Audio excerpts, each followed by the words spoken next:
안녕하세요, 양훈입니다. 오늘도 제 옆에는 부동산계 최강석 변호사님 나와 계십니다. 안녕하십니까? 네, 안녕하세요. 네. 예. 네. 오늘은 변호사님께서 재소전 화해에 대해서 네. 무엇이고 기능과 효과, 그 꿀팁까지 전해주신다고 합니다. 네. 예. 네. 재소전 화해 모르시는 분도 많이 있을 것 같아요. 네. 뭔가요? 네. 저희 사무실에서 재소전 화해를 참 많이 하고 되게 기능도 유용한 편인데 이게 활용이 잘 안 되고 있더라고요. 혹시 양원 씨는 재소전 화해 얘기를 좀 들어보셨어요, 그 전에? 그렇죠. 좀 들어봤죠. 그랬구나. 그거는 그냥 임대인이 네. 임차인을 좀 빨리 내보낼 수 있는 네. 계약서? 네.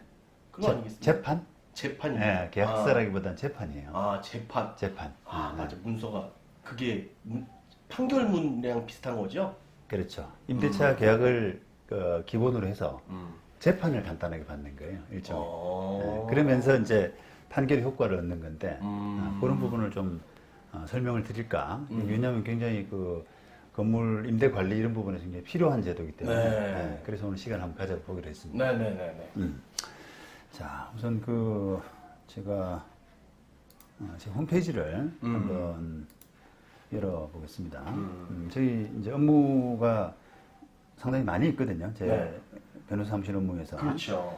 그래서 재소전 화해를 좀 소개시키고 있는데 재소전 화해란 분쟁이 발생하기 전에 미리 법관의 면전에서 분쟁 해결을 합의하는 것으로 일단 합의가 성립되면 판결과 동일한 효력이 있다 이렇게 설명했잖아요. 예. 그래서 지금 보신 것처럼 이제 결국은 이게 간단한 재판이라고 할 수 있는 거고요. 가장 많이 이제 우리가 활용되는 분야가 임대차, 아까 말씀하신 그러니까요. 임대인이 필요해서 뭐 한다고 했지 않습니까?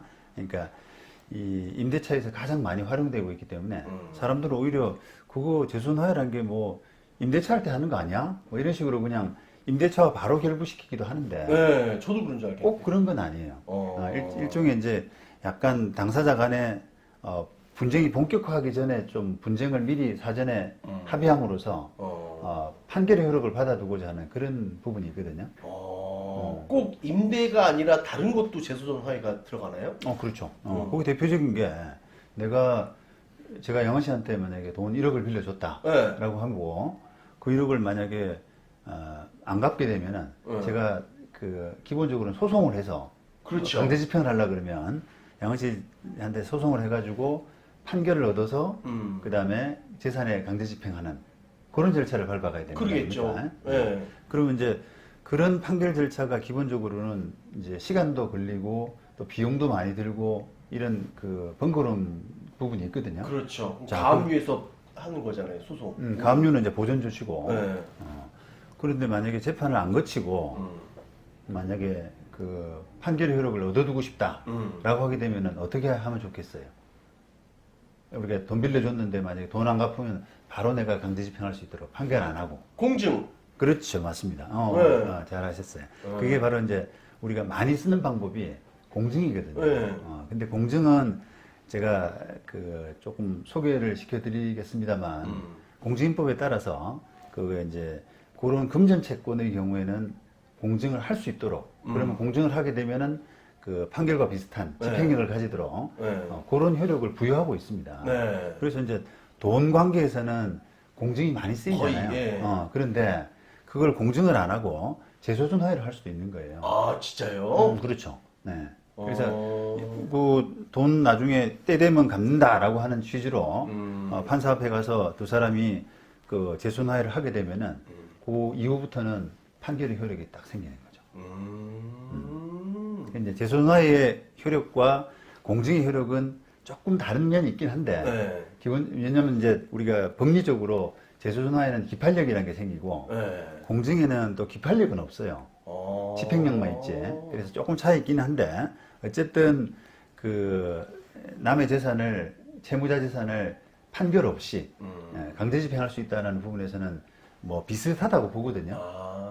그런 것처럼. 그러면 금전에는 공증을 많이 하는 거고 이런 임대라고 해야 되나? 빌려주는 명도. 거. 네. 그런 거는 재소전 화해를 하는 건가요, 많이? 그러니까 이제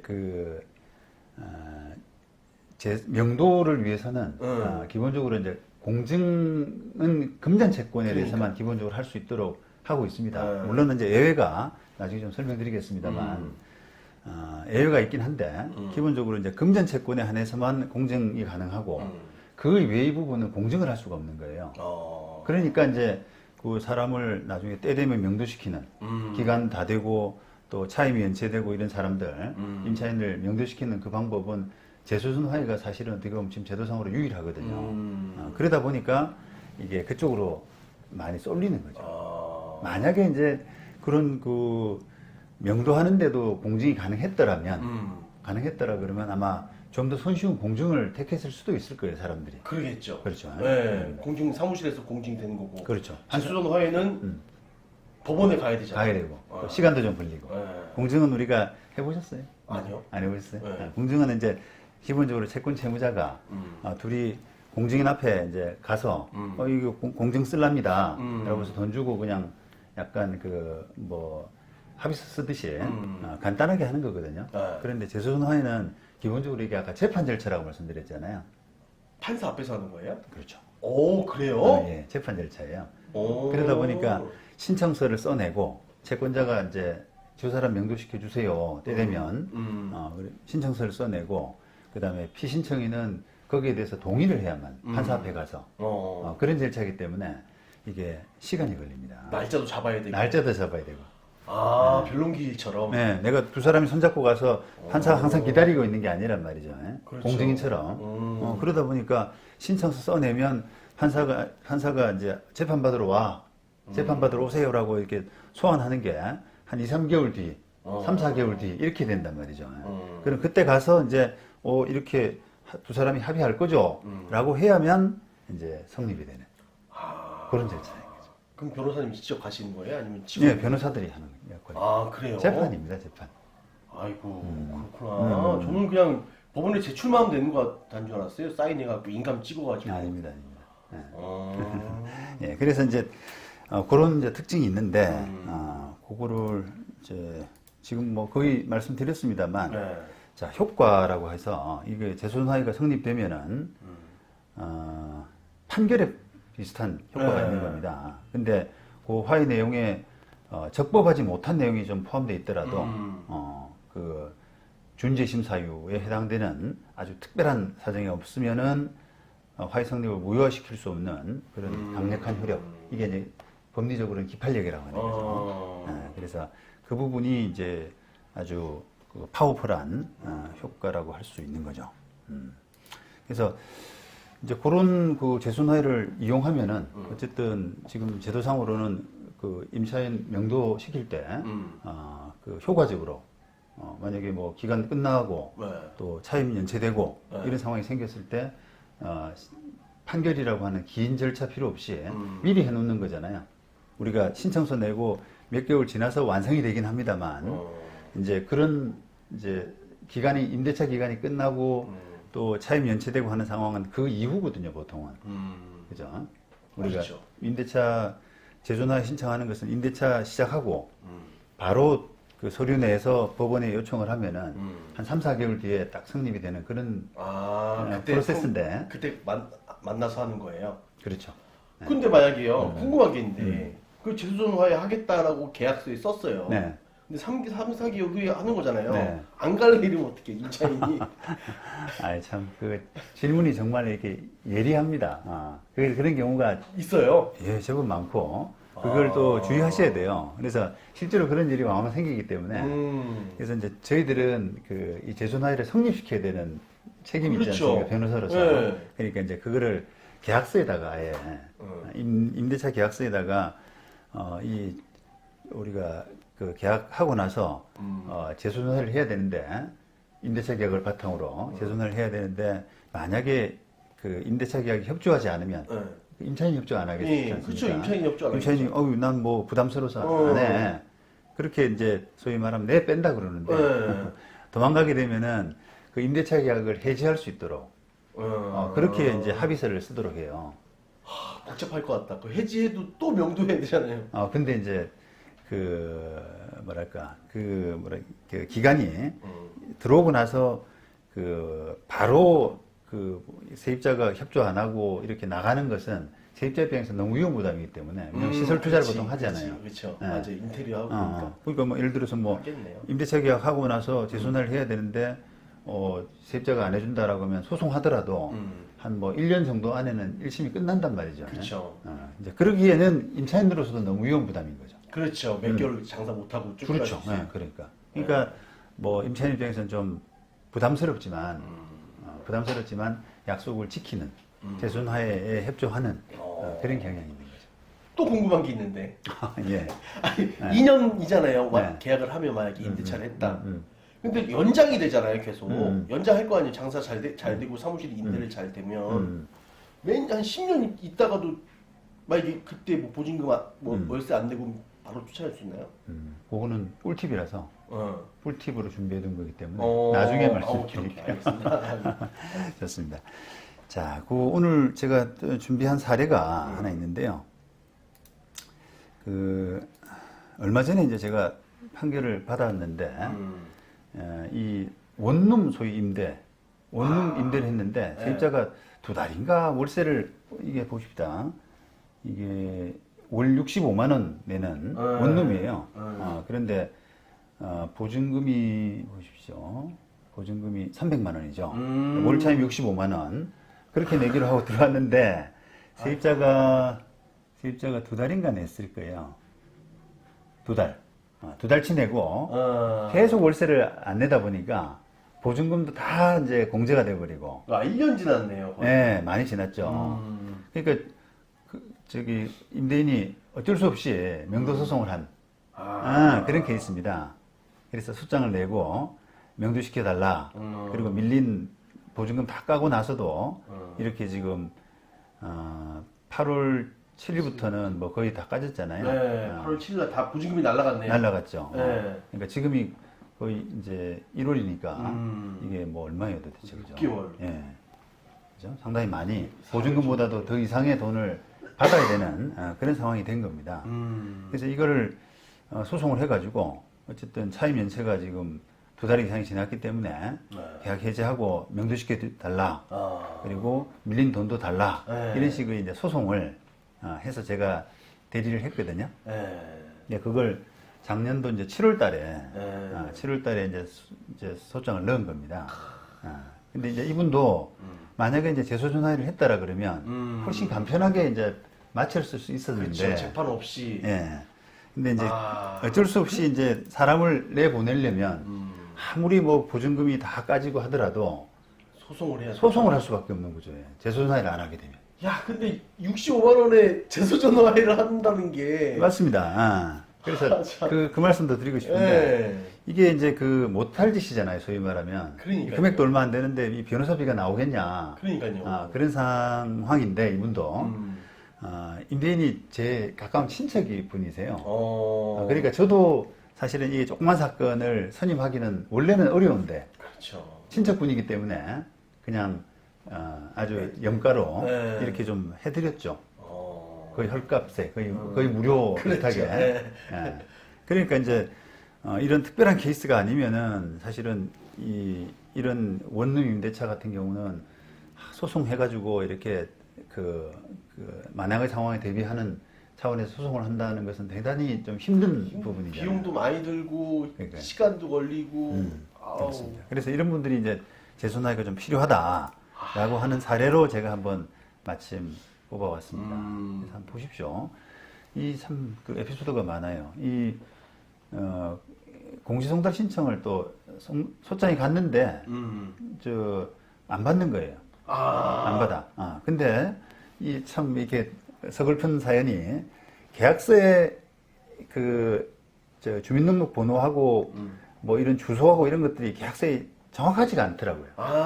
그러니까 일부러 한 거네요, 임차인이. 그러니까 이제 그 일부러 했는지 아니면 착오인지는 몰라도 그 주소를 거기 임대차 계약서에 나와 있는 주민번호하고 주소를 바탕으로 전입 신고 조회를 했는데 사람이 안 나온 겁니다. 어떻게 그러지? 그래서 이제 재판부에 그 사정을 이야기하고 공시송달 해달라고 그러니까 재판부도 이제 공성달 당장은 받아주기 힘들다. 조금 더 그 사람 인적사항을 더 파악해보자. 라고 해서 시간이 몇 달이 더 간 거예요, 또. 그래서 어떻게까지 했냐면, 이거 한번 보시죠. 그럼 그 원룸에 살고 있지 않았던 거예요? 원룸엔 처음에 살다가 네. 자기도 많이 밀리니까 그냥 문 잠가놓고 연락을 끊어버린 겁니다. 진짜 꼬였네요. 꼬였죠. 네. 그래서 공성달까지 이제 했고, 임대인이 알고 있는 유일한 부분이 그 사람 핸드폰이에요. 임차인의. 그래서 핸드폰을 그 번호 가지고 조회를 한 거죠, 인적사항을. 야. 그래서 인적사항을 받아낸 겁니다, 드디어. 아이고, 진짜. 김모 씨란 사람이 주민번호가 어떻고, 뭐, 그, 통신 가입할 때 있잖아요. 인적사항 이런 부분을 통신사 통해서 알아낸 거예요. 그래서 그 주소로 영등포 국회대로라고 돼 있는데 이 주소로 보내가지고 안 받으니까 그제서야 이제 재판부가 공성달을 받아주더라고요. 이제는 거기 살고 있지 않는 게 분명하다. 노력했다. 보낼 만큼 보냈다. 라고 해서 겨우 이제 받아서 결국은 최근에 판결이 났습니다. 보시죠. 이렇게 나고 최고 주소 익산에 살고 있는 익산으로 가셨구나. 그분이. 그래서 1월달에 났으니까 판결이 7월에 소수 제기해가지고 1월에 났으니까요. 참 애를 많이 먹었죠. 그러니까요. MOU 왜 이랬을까요, 이분은? 그냥 짐 빼고 나가시면 되지. 제가 이런 부동산 사건 해보니까 사람들의 캐릭터가 참 다양하더라고요. 이게 합리적인 이유 없이 자기 쓰지도 않는데 그냥 무작정 거부하고 좀 불쾌감을 표시하고 이런 분들이 계세요. 아니 익산에 있을 건데 왜? 참나 이해를 못하겠네. 그러니까 건물주로서는 사실은 임대인으로서는 그 집에 계속 들락날락할 수가 없잖아요. 열쇠도 잠겨 있고. 그렇죠. 그러니까 그 임차인이 계속 조금씩은 가끔씩 왔다 갔다 하는지는 이제 모르죠 이제. 집 놔둔 용도라든지. 그렇죠. 근데 좀 차임도 많이 연체되고 본인이 꼭 필요한 곳이 아니면은 보통 그냥 좀 보증금 다 까질 때쯤 빠지는 게 그게 이제 상식이고 일반적인데. 그러니까. 이렇게 이제 소송까지 온 겁니다. 그러면 다가구 이렇게 원룸들 임대를 하면요 재수전 화해를 다 많이 하나요? 그래서 이제 그거를 가장 지금 명도 관련해서 재수전 화해가 좀 필요하다라고 보이는 부분이 보증금이 월세에 비해서 조금 잘 안 되는 작은 부분이죠. 작은 계약들. 그러니까 우리가 소송한다라고 할 때 시작해서 끝날 때까지 최소한 한 6개월은 걸린다고 보거든요. 그렇죠. 최소죠. 최소.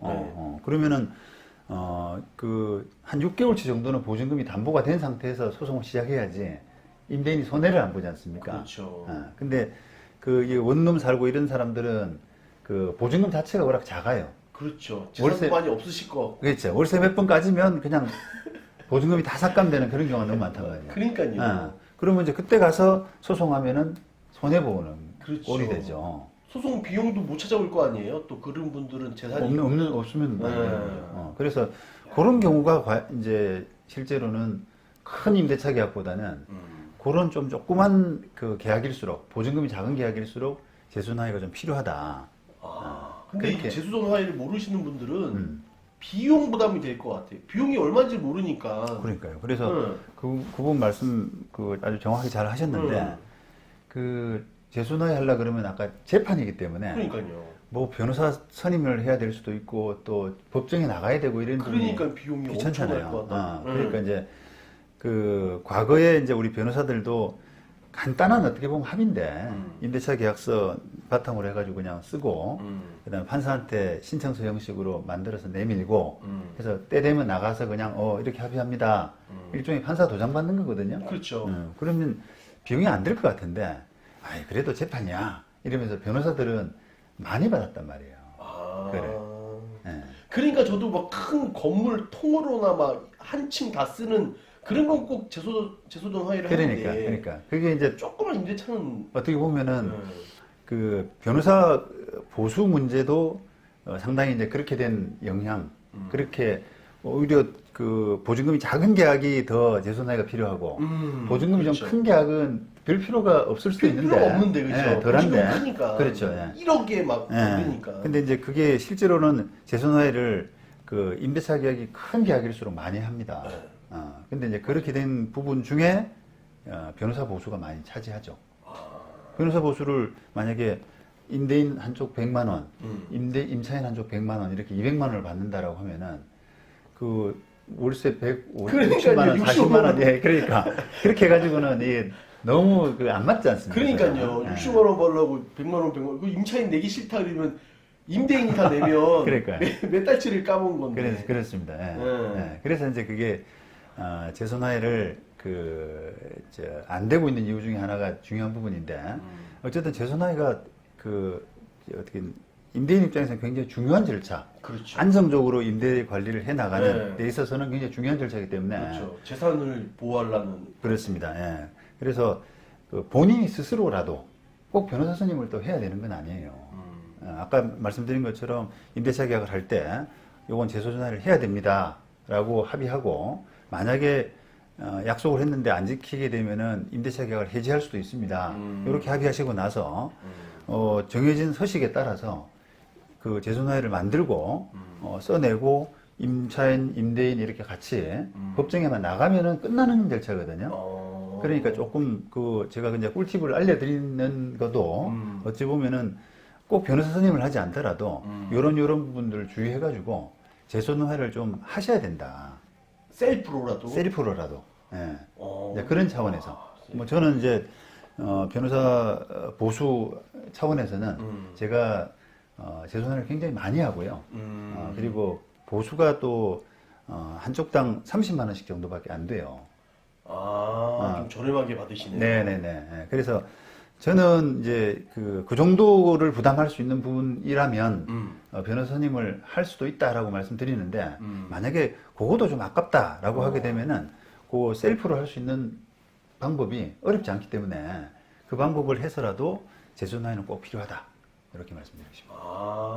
그럼 혼자 전자로 할 수 있는 거예요? 전자소송도 되고 네. 신청서 작성 자체가 네. 신청서를 만들어가는 게 별 복잡하지가 않다는 겁니다. 그래서 제 홈페이지에도 그런 양식들이 많이 있고요.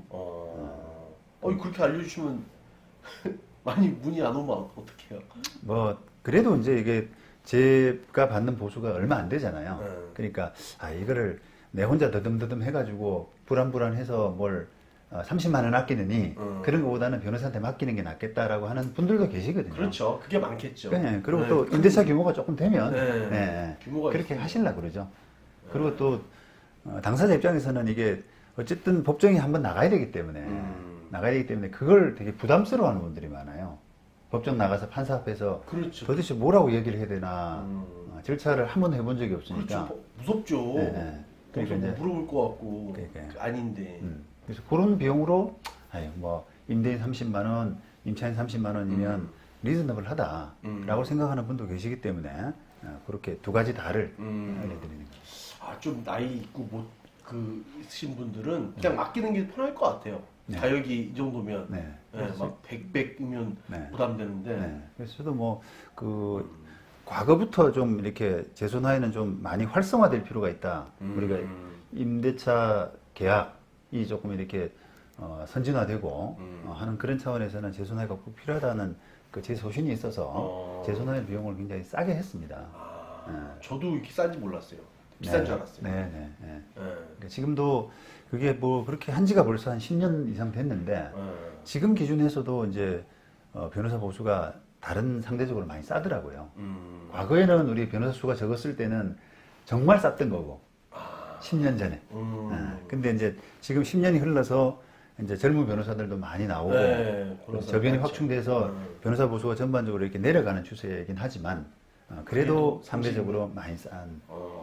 왜냐하면 저는 지금 이제 또 유리한 여건에서 또 재소나이를 하는 것은 한번 재소나이가 이제 한 건 내면은 그 판사가 바로바로 날짜를 잡아주는 게 아니라 모아가지고 그러겠죠. 한 날 다 모여서 한 날 모여서 빨리. 우리 재판이니까 그걸 나 한 달에 한 번씩 재판 잡는다. 그러니까 시간 돼서 모여 있는 건들을 한꺼번에 하기 때문에 제가 법정 나가서 한 번에 처리하는 또 재손화의 건수가 좀 많이 되거든요. 모아서 하시는구나. 예. 그러니까 저도 어떻게 보면 좀 규모의 경제가 있잖아요. 그렇죠. 박리담회네요. 박리담회죠, 맞아요. 한쪽당 30에서 한 건은 60만 원이라 제가 한 번 나가는데 별 그렇게 남지는 않습니다만 그렇죠. 그게 만약에 10건 한 번 가서 또 20건 괜찮네요. 그죠? 그렇게 되면은 20건이면 괜찮네요. 괜찮습니다. 근데 이제 저희들이 좀 손이 바쁘죠. 그렇죠. 그걸 뭐 한 건 한 건씩 다 이렇게 막 20건씩 이렇게 하려 그러면 손이 바쁘긴 한데 그래도 그게 아주 복잡한 절차는 또 아니기 때문에 저희들에서는 그게 그렇죠. 많이 해보셨어요. 합리적인 대가라고 생각합니다.